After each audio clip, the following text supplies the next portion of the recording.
किश्तवाड़ के इलाका पलमाड़ का जो सुजना आता है वहाँ पर पिछले कई दिनों से लोग जो है वो पानी की एक एक बूंद के लिए तरस रहे हैं।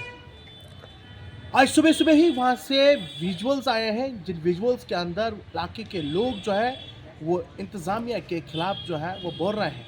उनका कहना है कि पिछले 10 दिनों से लगातार हम पानी की एक एक बूंद के लिए तरस रहे हैं। ना तो यहाँ जो पीएचई डिपार्टमेंट है, जिन्हें जल शक्ति डिपार्टमेंट कहा जाता है, ना तो वह कहीं यहाँ दूर दूर तक दिख रहा है, ना तो इंतज़ामिया की तरफ यहाँ कोई तवज्जो दे रहा है।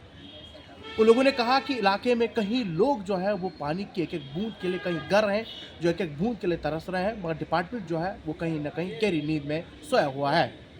उन लोगों ने कहा कि 1947 में अगर मुल्क आज़ाद हुआ है तो हमारा गांव आज भी उन्हीं जंजीरों में जकड़ा हुआ है। जो उस वक्त उन लोगों के साथ रवैया किया जाता था, वही रवैया आज भी हमारे साथ इन डिपार्टमेंट के लोग जो है हमारे साथ कर रहे हैं।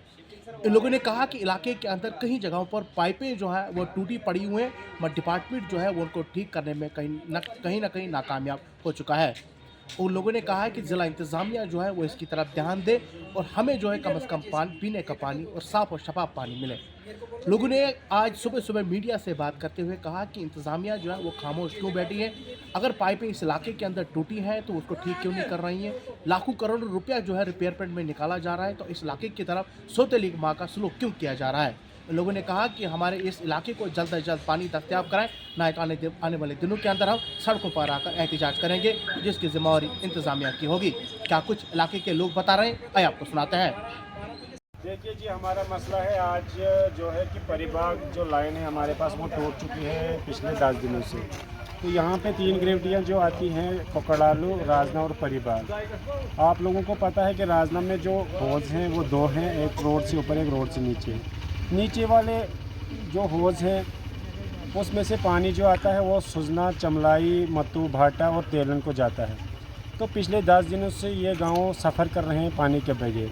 और अफसोस की बात यह है कि डिपार्टमेंट अभी तक यहाँ तक नहीं आया। हम डिपार्टमेंट और एडमिनिस्ट्रेशन से अभी भी गुजारिश करते हैं कि वो यहाँ पे आएँ और पानी का मसला सुलझाए। और दूसरी बात यह है कि जब ऊपर वाला हौज़ फुल हो जाता है फिर नीचे वाले हौज़ में पानी आता है। तो हम ये कहते हैं, जेई साहब से भी हमने बात की, एक्शन साहब से भी हमने बात की कि कम से कम एक ग्रेविटी नीचे वाले हौज़ में भी दे दे, चाहे वो कोकड़ालू का दे, परिबाग का दे या ये राजना की सप्लाई डाले। तो मसला दूसरा है यहाँ पे कि यहाँ पे इन्होंने 2 सुपरवाइज़र रखे हैं, एक ऊपर वाली पंचायत का रखा है, एक नीचे वाली पंचायत का रखा है। तो जहाँ तक मुझे लगता है कि सुपरवाइज़रों को भी आपस में नहीं बनती है। ऊपर वाला जो सुपरवाइज़र है वो ऊपर वाले हौज़ में जाके अपने गाँव को पानी देता है, सुजना, चमलाई, मत्थल, तेलन, मत्तू, बाटा खासकर पानी में सफ़र कर रहा है, जो कि पानी नहीं आ रहा है यहाँ पे। तो मेरी एडमिनिस्ट्रेशन, मेरी डीसी से यही रिक्वेस्ट है कि वो इस मसले को सुलझाए। शुक्रिया जनाब। हमारा ये मसला है कि आज 10 दिन से हम लोग पानी से महरूम हैं। हमारी यहाँ इलाका पलमाड़ के बीच में बहुत ही पानी की कमी है। यहाँ बिना परिबाग या कोकड़ालू के अलावा और कहीं पानी नहीं आता है, जिसकी वजह से यहाँ लोग पल रहे थे। लेकिन पहले कभी कभी पानी आता, आज 10 दिन से पानी नहीं आता है, जिसकी वजह से लोग बहुत परेशानी का सामना कर रहे हैं। हिंदुस्तान तो 1947 में आज़ाद हुआ है, लेकिन हम लोग पानी की वजह से अभी भी आज़ाद नहीं हुए हैं, हम गुलामी है। इसलिए हम जनाब वाला सरकार से, जो भी सरकार है या जो हमारे नुमाइंदे हैं, पीएचई डिपार्टमेंट है, डीसी है या और कोई आदमी है, इसका महकमा है जो जिम्मेदार है, वो इस मुश्किलात को सुधारे, नहीं तो लोग कल सड़कों पर आना शुरू हो जाएंगे। शुक्रिया।